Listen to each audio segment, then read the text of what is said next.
Hello friends, स्वागत है आप सभी का daily current affairs daily talk session में। ये डे 5 है। हम लोग करंट अफेयर्स रेगुलर डिस्कस कर रहे हैं इन डिटेल। तो चलिए आज के टॉपिक को स्टार्ट करते हैं। आज के टॉपिक में जितने पॉइंट्स कवर किए गए हैं उनमें आप देख सकते हैं आपके पास पॉइंट्स लिखा हुआ है। जैसे कि पहले पैकेज टू मालदीव, मतलब अभी हाल ही में इंडिया ने कुछ अमाउंट पैकेज कुछ हेल्प के रूप में कोविड-19 पैंडेमिक के समय मालदीव को कुछ हेल्प करी हुई है, उससे लेकर के हम लोग डिस्कस करेंगे। मालदीव की लोकेशन बहुत स्ट्रैटेजिक है, उसके बारे में चर्चा करेंगे। सेकंड जो टॉपिक है वो हम लोग पी नोट्स के बारे में डिस्कस करेंगे। पी नोट्स का मतलब है कि जो इकोनॉमिक्स में पार्टिसिपेटरी नोट्स के माध्यम से विदेशों से पैसा भारत में इन्वेस्ट किया जाता है, उसके बारे में डिस्कस करेंगे। थर्ड पॉइंट जो है वो इलेक्शन कमीशन ऑफ इंडिया, अभी उसके जो कमिश्नर हैं, एक लोगों ने इस्तीफा दिया तो उनकी जगह पे एक नए व्यक्ति अपॉइंट हुए हैं, उनके बारे में देखेंगे और इलेक्शन कमीशन से जुड़ी कुछ और बातों पे भी डिस्कस करेंगे। अगला पॉइंट जो कवर हुआ है वो डेवलपमेंट ऑफ सिंथेटिक फ्लायोनॉइड। फ्लायोनॉइड क्या होता है? ये एलिमेंट है एक तरीके का, ये वेजिटेबल्स में, फ्रूट्स में पाया जाता है। अभी एक सिंथेटिक इसके स्वरूप की रिसर्च में डेवलपमेंट हुआ है। ये डिजीज़ के ट्रीटमेंट में बहुत इंपॉर्टेंट है, तो डिस्कस करेंगे इसके बारे में। और एशियन डेवलपमेंट बैंक ADB, ठीक है, इसके कुछ पॉइंट्स भी डिस्कस करेंगे। और इंडिसेस, अभी हाल ही में कुछ सूचकांक जारी हुए हैं, भारत किस पोजीशन पे है उन पे डिस्कस करेंगे। तो चलिए टॉपिक को स्टार्ट करते हैं। एक बात ध्यान रखिए, कई बच्चों का कहना है कि इसके कंटेंट्स के जो राइटिंग है वो थोड़ी सी कम समझ में आती है, तो आई ऑल्सो फील वैसे ध्यान देंगे तो पढ़ पाएंगे, लेकिन मैं कोशिश करूंगा नेक्स्ट लेक्चर से ताकि उसे मैं टाइप कर सकूं, ठीक है। As it is very time consuming तो हो सकता है, इसलिए मैं टाइप नहीं करता, राइट। तो चलिए आज के टॉपिक को स्टार्ट करते हैं। पहला पॉइंट है package to Maldives. Package to Maldives मतलब एक पैंडेमिक के समय में एक मदद की गई है, किसकी? गवर्नमेंट ने, भारत की सरकार ने मालदीव की सरकार के लिए एक मदद किया है, ये पैंडेमिक के समय है, ठीक है। अब ये मालदीव का ये खबर जो है, न्यूज़ है, वो बहुत इंपॉर्टेंट आपके लिए, एग्जाम्स के लिए नहीं है, लेकिन अगर देखें तो मालदीव के आसपास जो लोकेशंस हैं, उन जो आइलैंड्स हैं, उनकी लोकेशन कई बार एग्जाम्स में पूछी गई है उनके ऑर्डर को लेकर के। जैसे आप देख रहे हैं ये आपका मालदीव है और मालदीव के जस्ट बगल में आप देख रहे हैं सेशेल्स है। ये जो एजम्पशन आइलैंड है ये सेशेल्स का ही पार्ट है, ठीक है। एक यहाँ पे क्या कहते हैं, डियागो गार्सिया एक आइलैंड है, मॉरिशस है, मेडागास्कर है, राइट। तो इनके नॉर्थ टू साउथ कभी कभी क्रम आपसे पूछ लिया जाता है, जो मैंने ऑलरेडी यहाँ पे लिख रखा है, आप वहाँ पे जाके देख लीजिएगा। सेशेल्स आ रहा है, फिर मालदीव आ रहा है, फिर क्या कहते हैं गार्जिया आ रहा है, फिर उसके बाद मॉरिशस आ रहा है, रीयूनियन, और फिर उसके बाद मेडागास्कर। तो ये क्रम है उसका नॉर्थ टू साउथ, आप याद रखिएगा स्ट्रैटेजिक लोकेशन मालदीव के बारे में। और आप आइलैंड है एग्जैक्टली, ये इंडियन ओशन में पड़ता है, ठीक है। तो you must remember the location. खबर बहुत इंपॉर्टेंट नहीं है बट इसकी लोकेशंस इंपॉर्टेंट है, आप जरूर नेट पे सर्च कर लीजिएगा और उसको क्रम से नोट कर लीजिएगा। चलिए अगले पॉइंट पे चलते हैं, इलेक्शन कमीशन ऑफ इंडिया। तो आप देख लीजिए राजीव कुमार जो हैं वो नए इलेक्शन कमिश्नर बने हैं। किसकी जगह पे? अशोक लवासा, ये इन्होंने रिज़ाइन कर दिया है, इन्हीं की जगह पर इलेक्शन कमीशन का जो अध्यक्ष, जो कमिश्नर बने हैं वो राजीव कुमार जी बने हैं, ठीक है। फाइनेंशियल सेक्रेटरी थे राजीव कुमार जी, अब ये क्या हो जाएंगे? इलेक्शन कमिश्नर हो जाएंगे। और ये जो इलेक्शन कमिश्नर थे अशोक जी, इन्होंने रिज़ाइन कर दिया है और अब ये ADB बैंक को ज्वाइन करेंगे, एशियन डेवलपमेंट बैंक, ठीक है। तो याद रखिएगा ये भी चीज़ है। ये प्रेस नोट है ministry of law and justice की, जिसमें ये कहा गया है कि अशोक लवासा की जगह पे कौन? राजीव कुमार जी जो है वो अपॉइंट होंगे, ठीक है। रिटायर्ड IAS हैं।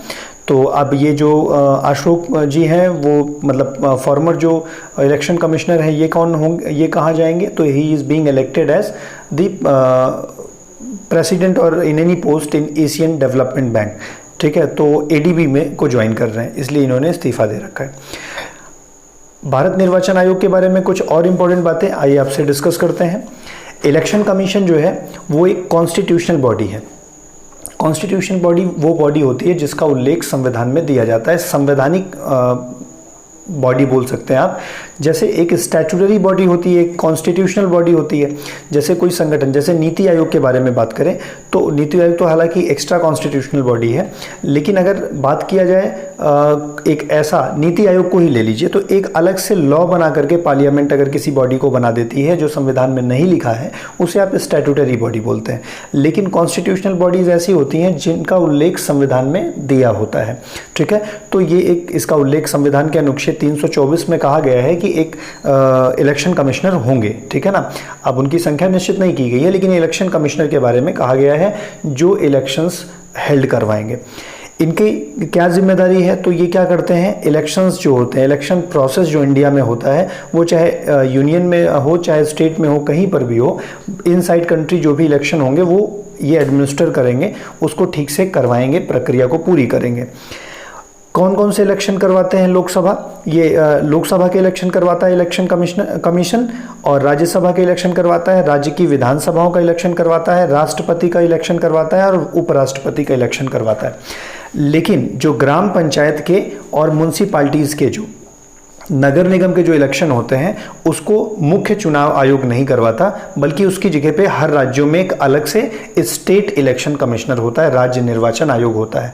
तो आपसे स्टेटमेंट कभी कभी दे दिया जाता है, the election of municipalities is conducted by election commission. नहीं, तो म्युनिसिपैलिटी का इलेक्शन जो है वो कौन करवाता है, स्टेट इलेक्शन कमिश्नर करवाता है, कमीशन करवाता है, राइट। तो ध्यान रखिएगा। भारत निर्वाचन आयोग के बारे में कुछ और बातें अगर हम लोग डिस्कस करें, तो ये जो इलेक्शन कमीशन है, इसमें एक चीफ इलेक्शन कमिश्नर होता है ना। उसके बाद अभी वर्तमान में तो 1+2 है, मतलब 2 उसके साथ एडिशनल जो है इलेक्शन कमिश्नर हैं, उसके अंडर में काम करते हैं। पावर दोनों की, तीनों की बराबर है, सैलरी भी बराबर है, लेकिन एक मुख्य है और 2 सबऑर्डिनेट हैं। ऐसी अभी की बात है, बट ये संविधान में नहीं लिखा गया है कि एक होंगे कि 2 होंगे, ये फिक्स होता है, जैसा प्रेसिडेंट टाइम टू टाइम जो भी फिक्स कर दे। एक समय में ऐसा भी था जब हमारे यहाँ एज बढ़ी थी निर्वाचन की। आप मुझे कमेंट बॉक्स में बताइए कि किस संविधान संशोधन के द्वारा 21 साल की वोटिंग एज को कम करके 18 साल कर दिया गया था। तो जब भी किया गया था तब तो एक साथ 3 इलेक्शन कमिश्नर, मुख्य निर्वाचन आयुक्त रखे गए थे, क्योंकि एक साथ जनसंख्या ज़्यादा बढ़ गई, वोटर की लिस्ट प्रिपेयर करना, इलेक्शन को हेल्ड करवाना मुश्किल हो सकता था, तो इसलिए 3 मुख्य वो इलेक्शन कमिश्नर नियुक्त हुए थे। लेकिन फिर से जब चीज़ें नॉर्मल हुई तो एक मुख्य है और 2 सबऑर्डिनेट है, ठीक है।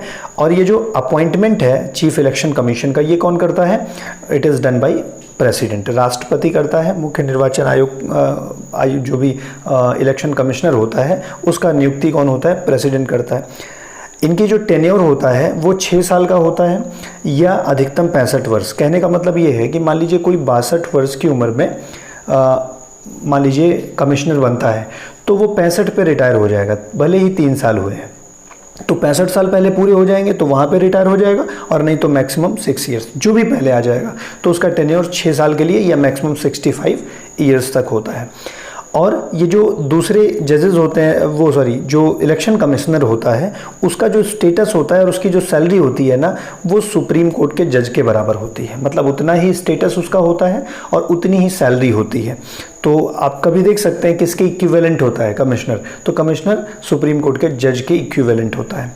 और ऑल कमिश्नर्स हैव इक्वल से इन द इलेक्शन। इसका मतलब क्या, डिसीजन, क्या है इसका मतलब, कि अगर कोई भी निर्णय लेना है तो भले ही देखो ये सब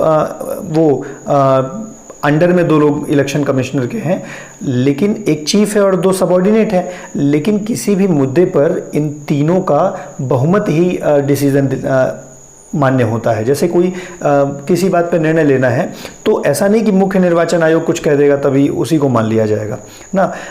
अगर मान लीजिए किसी तरीके से टाई हो जाए, बात ना बने ना, तो अंतिम में मुख्य चुनाव आयुक्त को थोड़ा सा पावर है, लेकिन इन तीनों में बहुमत के आधार पर ही डिसीजन लिया जाता है। इनको रिमूव करने का भी प्रक्रिया है, ऐसा नहीं है राष्ट्रपति जो है वो अपॉइंट तो कर सकता है, but president can not remove. I am sorry. Removal का जो प्रोसेस है, पहली बात तो ये किसी भी समय रिज़ाइन कर सकते हैं, रिज़ाइन करके अपने पद को छोड़ सकते हैं। अगर रिजाइन नहीं होता है तो एक आधार है, वो बेस है प्रूव्ड मिसबिहेवियर और इनकैपेसिटी, अयोग्यता। ठीक है, अयोग्यता के आधार पर राष्ट्रपति द्वारा इन्हें हटाया जा सकता है, लेकिन राष्ट्रपति द्वारा ऐसे नहीं हटेंगे। राष्ट्रपति कब हटाएगा? जब एक रेजोल्यूशन पास होगा पार्लियामेंट के द्वारा, जब पार्लियामेंट में दोनों सदन इस बहुमत से पारित कर दें कि हाँ ये प्रूव्ड मिसबिहेवियर जो हुआ है ये सही है, ये अयोग्य हैं, पद के योग्य नहीं है, तो जब वहाँ से बहुमत पारित होगा तो उसके बाद राष्ट्रपति द्वारा इन्हें हटाया जाता है। तो he is removed by parliament, वो पार्लियामेंट से after the like order of final removal by president. ठीक है, और आधार क्या है? मिसबिहेवियर और इनकैपेसिटी। कभी कभी पूछा गया है कि what is the base for the removal of election commissioner. ठीक है, देखो लिखा भी मैंने कि उसी प्रक्रिया से हटते हैं ये जैसे कि जज हटता है। तो जज में भी क्या होता है कि क्या कहते हैं, इनकैपेसिटी और प्रूव्ड मिसबिहेवियर के आधार पर उन पे निलंबन की प्रक्रिया चलती है। ठीक है, प्रत्येक जैसे जिस भी सदन में प्रक्रिया स्टार्ट होनी है, तो जैसे 50 सदस्य राज्यसभा में चालू करने के लिए उनके लिखित हस्ताक्षर चाहिए होते हैं, 100 सदस्य जो होते हैं वो लोकसभा में लिखित हस्ताक्षर करते हैं, तो जजों पर निलंबन की प्रक्रिया स्टार्ट होती है। तो अगर राज्यसभा से पारित हो जाए, फिर लोकसभा पारित कर दे, दोनों सदन पारित कर देता है, तो अंततः राष्ट्रपति आदेश करता है और तब जज हट जाते हैं ना। तो अब देखो वहाँ पे तो 50 और 100 आदमी दिए गए हैं कि कम से कम 50 आदमी, कम से कम 100 आदमी, यहाँ पे ऐसा नंबर मेंशन नहीं किया गया, बस बहुमत दिया गया है। आप मुझे पता करके बताइए कि किस प्रकार के बहुमत से इलेक्शन कमिश्नर को हटाया जाता है? साधारण बहुमत से, या विशेष बहुमत से, या विशेष बहुमत के साथ साथ राज्यों के बहुमत के साथ, और या क्या कहते हैं पूर्ण बहुमत से इन्हें हटाया जाता है, और या कुल का 2/3, जो चारों पांचों प्रकार के बहुमत मैंने बताए, इनमें से किस प्रकार से इलेक्शन कमिश्नर को हटाया जाता है? मुझे ज़रूर आप कमेंट बॉक्स में बताइएगा। अगला पॉइंट है अदर इलेक्शन कमिश्नर और are regional commissioner are removed by recommendation of chief election commissioner. Chief election commissioner को तो पार्लियामेंट के बहुमत से राष्ट्रपति हटाता है, लेकिन जो 2 सबॉर्डिनेट है ना, उन्हें हटाने के लिए किसके सिफारिश की जरूरत पड़ती है? मुख्य निर्वाचन आयोग की सिफारिश की जरूरत पड़ती है, और राष्ट्रपति ही उन्हें हटा सकता है। ठीक है, स्टेट के जो इलेक्शन कमिश्नर हैं they shall be removed by the governor ना, सेम पार्ट जो प्रेसिडेंट सेंटर में, वही गवर्नर लगभग राज्यों में अधिकार रख रहा है। तो एक और पॉइंट है जो आपको समझना है, इसके पास इसको मतलब इलेक्शन कमीशन को क्वासी जुडिशियल बॉडी भी कहा जाता है। क्वासी जुडिशियल बॉडी क्यों? क्वासी मतलब आधी जुडिशियल बॉडी है, मतलब ये न्याय तो करती है लेकिन पूरी तरीके से नहीं, मतलब पनिशमेंट नहीं दे सकती है। कैसे? आइए देखते हैं। कहा गया अगर एक कैंडिडेट जो है वो गलत तरीके से इलेक्ट हो जाता है किसी इलेक्शन में, तो इलेक्शन कमीशन जो है वो ओपाइन कर सकती है, मतलब राय दे सकती है कि इसे रिमूव कर दिया जाना चाहिए। तो वो राष्ट्रपति से ये बात कह सकती है, और ये राष्ट्रपति के लिए बाध्य होगा, राष्ट्रपति को हटाना ही पड़ेगा। मान लीजिए कोई एमएलए है और एमएलए ने गलत तरीके से वोट बैंक को मैनिपुलेट करके या गलत प्रोसेस से जीत लिया इलेक्शन, और बाद में सुप्रीम कोर्ट को पता लगा ये सही है, तो सुप्रीम कोर्ट राष्ट्रपति से इस बात को बोलेगी कि रिमूव कर दिया जाए उन्हें। तो उनका रिमूवल डिसाइड कौन करेगा? चीफ इलेक्शन कमीशन करेगा, इलेक्शन कमीशन करेगा। इसीलिए इसको क्वासी जुडिशियल बॉडी भी कहा जाता है। और इतना ही नहीं, अगर वो कैंडिडेट जो है वो इनकी गाइडलाइन को और एडवाइजरी को टाइमली फॉलो नहीं करता है ना, तो उसे डिसक्वालीफाई भी किया जा सकता है। डिसक्वालीफाई कौन कर सकता है? इलेक्शन कमीशन कर सकता है कि तुमने गलत नहीं करा है। तो ये जस्टिस कर रहा है, लेकिन not in the process of judiciary, तो जुडिशरी की तरह नहीं करती, इसलिए this is called as quasi judicial function. ठीक है, जैसे हमारे देश का संविधान कैसा है? क्वासी फेडरल है, पूरा फेडरल नहीं है। क्वासी फेडरल हाफ फेडरल है ना, एकात्मकता भी है, संघात्मकता भी है। हालांकि दूसरा पॉइंट है, हम लोग कभी इस पर डिस्कस करेंगे। अब हमारे पास दूसरा पॉइंट आता है, जो है एक सिंथेटिक फ्लेवोनॉइड की खोज हुई है। ठीक है, सिंथेटिक मतलब आप आर्टिफिशियल मान सकते हैं। तो साइंटिस्ट जो हैं वो अगरकर रिसर्च इंस्टीट्यूट पुणे में है। इस इंस्टीट्यूट के साइंटिस्ट ने एक नया तरीका खोजा है जिससे कि सिंथेटिक फ्लेवोनॉइड मॉलिक्यूल्स बनाए जा सकते हैं। अब ये फ्लेवोनॉइड क्या है, अभी हम लोग डिस्कस करेंगे। ये जो रिसर्च है, जो खोज हुई है, इसको इतना बड़ा टूल क्यों दे रहे हैं, हम इसको डिस्कस क्यों कर रहे हैं ना, ये इसलिए डिस्कस हो रहा है because it is helpful in the treatment of tuberculosis, TB and chikungunya. तो चिकनगुनिया और टीबी के इलाज में ये इंपॉर्टेंट रोल प्ले कर सकता है, तो ये रिसर्च इसलिए इंपॉर्टेंट हो जाती है। जो ARI है, मतलब जो अगरकर रिसर्च इंस्टीट्यूट है, कहाँ पे है, पुणे में है।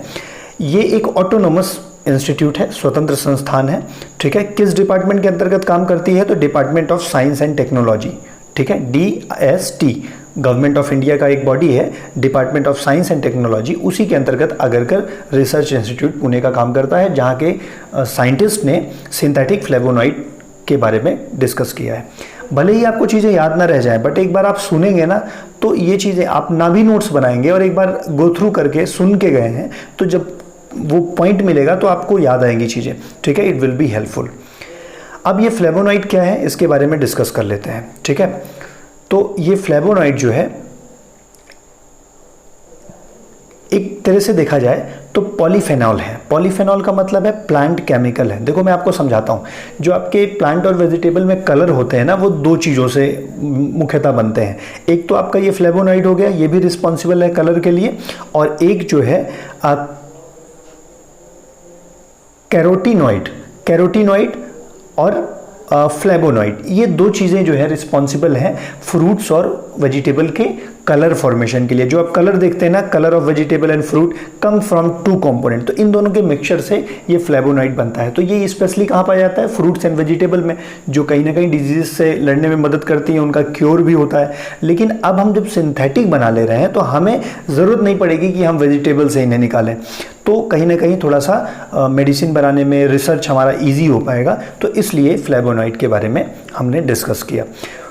आगे बात करते हैं, ये जो पॉलीफेनॉल्स है, have historically been used in Chinese and Ayurvedic medicine. तो जो पॉलीफेनॉल का मतलब वही जो हम लोग बात कर रहे हैं, सिंथेटिक फ्लेवोनॉइड। तो ये पॉलीफेनॉल जो है, ये पहले से ही है, इतिहास से ही चाइना के मेडिसिन्स में और आयुर्वेदिक मेडिसिन में इनका यूज़ किया जाता है। मतलब ऐसा नहीं कि हम लोग प्रैक्टिकल करने जा रहे हैं, पहले से भी इनका यूज़ होता था। सिंथेटिक बन गया तो ये और एडवांस यूज़ हो पाएगा ना। और ये एसोसिएटेड किससे है, स्किन प्रोटेक्शन से। जो हम फ्रूट्स में खाते हैं, वेजिटेबल में खाते हैं ना, तो इससे आपकी स्किन प्रोटेक्ट होती है, ब्रेन फंक्शन अच्छे होते हैं, ब्लड शुगर कंट्रोल होता है, ब्लड प्रेशर कंट्रोल होता है ना। तो फल इसलिए भी इम्पॉर्टेंट है। अब फल से हम लोग इसको निकाल करके जो पॉलीफेनॉल्स हुआ करते थे, उससे मेडिसिन में यूज़ करते थे। तो हमें जब सिंथेटिक मिल गया है, तो हमें इनसे एक्सट्रैक्ट करने की ज़रूरत नहीं पड़ेगी, फ्रूट और वेजिटेबल से। और क्या, they are powerful antioxidant with anti inflammatory, आप देखिएगा एंटी इन्फ्लेमेटरी, ठीक है, and immune system benefits as well. सीधी सीधी बात है, एंटी का मतलब अपोजिट होता है, इन्फ्लेशन का मतलब, इन्फ्लेमेशन का मतलब होता है जलन। तो मतलब ये ठंडक प्रदान करते हैं और ये इम्यून सिस्टम को भी बढ़ाने में मदद करते हैं। तो it means they are helpful for body, ठीक है, ये शरीर के लिए फायदेमंद है। रिच डाइट इन फ्लेवोनॉइड, कह रहे हैं फ्लेवोनॉइड का अगर रिच डाइट कोई लेता है तो उसको प्रोटेक्शन मिल जाएगा बहुत सारी बीमारियों से, ठीक है। हार्ट की बीमारी होगी, लीवर की बीमारी होगी, किडनी की, ब्रेन की ना, अदर इन्फेक्टियस डिजीजेस जो और भी बीमारी जो होती हैं, उनसे छुटकारा मिल जाएगा। तो आई होप आप समझ पा रहे होंगे कि फ्लेवोनॉइड का रिसर्च, सिंथेटिक फ्लेवोनॉइड बनना कितना मेडिकल डिपार्टमेंट में और फिजिकल हेल्थ या हेल्थ सिक्योरिटी में कितना बड़ा रोल प्ले कर सकता है, ठीक है। तो आप याद रखिएगा, पुणे इंस्टीट्यूट याद रखिएगा, अगरकर इंस्टीट्यूट याद रखिएगा, ठीक है ना। और ये किस डिपार्टमेंट के अंतर्गत काम करता है आप याद रखिएगा। क्या होते हैं पॉलीफेनॉल्स, लाइंस में आपसे पूछा जा सकता है, स्टेटमेंट दे करके, ऑप्शन दे करके पूछे जा सकते हैं ना क्वेश्चन, तो ज़रूर ध्यान रखिएगा इन्हें। अगला पॉइंट हमारे पास है पार्टिसिपेटरी नोट्स, पी नोट्स के बारे में। तो पी नोट्स को मैं एक अगर कॉमन तरीके से समझाऊं, तो देखो, जैसे आप कोई एक कंपनी है, मानो कि ये एक कंपनी है, आप इस कंपनी में शेयर लेना चाहते हैं, तो अगर आप शेयर लेते हैं तो आप इसके पार्टनर्स हो जाते हैं। भले ही 20 रुपए का शेयर लीजिए, तो आप जो भी उसका परसेंटेज बनेगा 0.001%, 2%, आप उतने इसके शेयर होल्डर हो जाते हैं। लेकिन कभी कभी क्या होता है, लोगों के पास पैसा होता है, वो कहते हैं हम कौन लफड़ा में पड़े कि हम रजिस्ट्रेशन करवाएं देन शेयर खरीदें, मेरे पास पैसे हैं और मैं चाहता हूँ कि यहाँ पर इन्वेस्ट कर दिया जाए। तो जो रजिस्टर्ड आदमी होता है, जैसे मानो कि ये एक आदमी है, ठीक है, और ये रजिस्टर्ड है, ये शेयरवेयर अपना खरीदता हुआ रहता है कंपनी में, और मेरे पास पैसे हैं और मैं चाहता हूँ कि मैं भी अपने पैसे का प्रॉफिट कमा लूँ ना। ये दो आदमी मैंने बना दिए। तो अगर मान लीजिए इसके पास पैसे हैं और ये रजिस्टर्ड कंपनी है, तो मैं इससे बोलूँगा कि भाई एक काम करो कि मैं तुम्हारे बिहाफ पे जो है वो इन्वेस्ट कर देता हूँ। तो ये आदमी ना इसको पी नोट्स जारी करेगा, पार्टिसिपेटरी नोट्स जारी करेगा, जिसके माध्यम से ये यहाँ पर इन्वेस्ट कर पाएगा। तो इन्वेस्ट करेगा तो इसकी ओनरशिप नहीं बनेगी, बस इसको प्रॉफिट ओरिएंटेशन के लिए, प्रॉफिट कमाने के लिए ये इन्वेस्ट कर रहा है। ठीक है, तो अब मैं समझाता हूँ इसके बारे में। क्या कहा गया है कि अभी हाल ही में पी नोट से इन्वेस्टमेंट इंक्रीज हुए हैं, इसलिए ये खबर न्यूज़ में थी। ठीक है, इसलिए हम लोग डिस्कस कर रहे हैं। सेबी कह रही है, SEBI security exchange board of India, ठीक है, कब स्टैब्लिश हुई थी आप मुझे कमेंट बॉक्स में बताइए। P notes investment increase recently, उन्होंने कहा है कि अभी हाल ही में पी नोट से इन्वेस्टमेंट बढ़े हैं। पी नोट्स क्या है?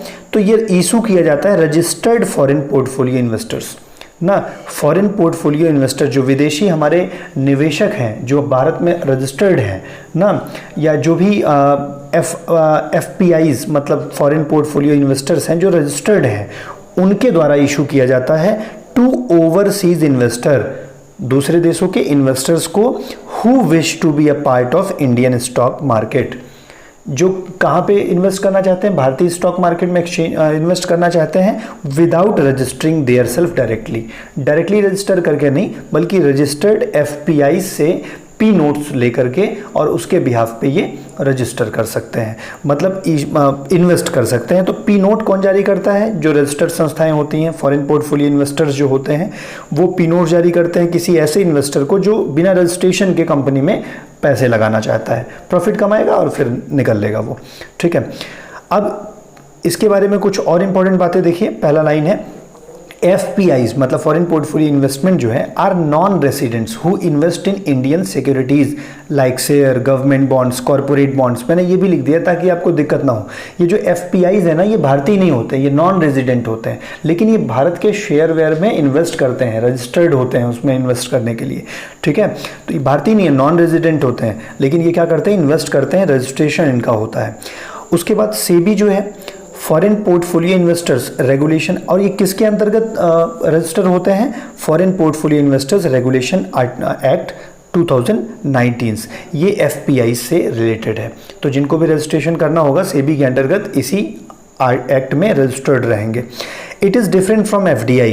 FPI जो है वो FDI से डिफरेंट है। मैंने सारी डिटेल तो नहीं, ऐसे कॉमन बातें बता देता हूँ। FDI में रिस्ट्रिक्शन ज़्यादा होते हैं, रूल एंड रेगुलेशन ज़्यादा होते हैं। FPI में थोड़ी सी लूजनेस होती है, थोड़ा सा रिलैक्स दिया जाता है ताकि ज़्यादा से ज़्यादा इन्वेस्टमेंट हमारे यहाँ आ पाए। ठीक है, FDI जो होता है पूरी तरह से मॉनिटरिंग में होता है, लेकिन FPI पूरी तरह से कभी कभी मॉनिटरिंग में नहीं भी होता है। FDI के माध्यम से जो भी इन्वेस्ट करता है उसको कितना बेनिफिट गया ये सरकार को पता होता है, किसको कितना बेनिफिट गया। लेकिन FPI से जो भी इन्वेस्टमेंट आते हैं ना, अब मान लो पी नोट से आ गए, तो आप जब पैसा प्रॉफिट का दोगे ना, तो आप ट्रेस नहीं कर पाओगे कौन कौन प्रॉफिट ले गया है, कौन कौन इन्वेस्ट किया था, क्योंकि वो रजिस्टर्ड ही नहीं है आपके पास। तो ऐसे कुछ डिफरेंसेस हैं ना। अब P notes have less regulation, मैंने लिख ही दिया है, इन कंपैरिजन टू FDI। मतलब स्ट्रिक्ट कौन है? FDI है, मेजर्स ज़्यादा वहाँ पे नियम को फॉलो करने पड़ेंगे। FPI कभी कभी हम लोग पी नोट्स को बहुत क्या कर देते हैं, मतलब आसान कर देते हैं। इसी वजह से ट्रेजेडीज भी हो जाती हैं, कभी कभी क्राइसिस आ जाता है पी नोट्स, तो सरकार को क्या करना पड़ता है, नए नियम बनाने पड़ते हैं कि तुम इस नियम से इतना, इससे ज़्यादा इन्वेस्ट नहीं कर पाओगे, इससे ज़्यादा मतलब इससे कम नहीं इन्वेस्ट करोगे, तो ये सब नियम भी बनाए जाते हैं।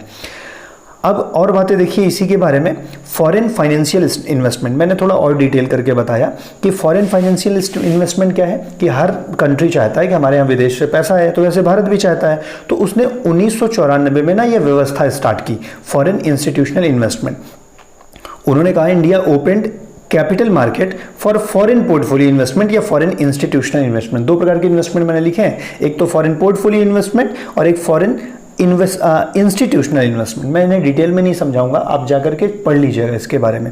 तो FII और FPI के लिए 1994 प्रोविज़न सरकार ने ओपन कर दिया।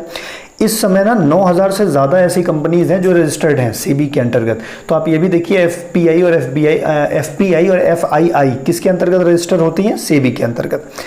कहा गया their investment is regulated by SEBI, ध्यान रखिएगा, बहुत इंपॉर्टेंट पॉइंट है।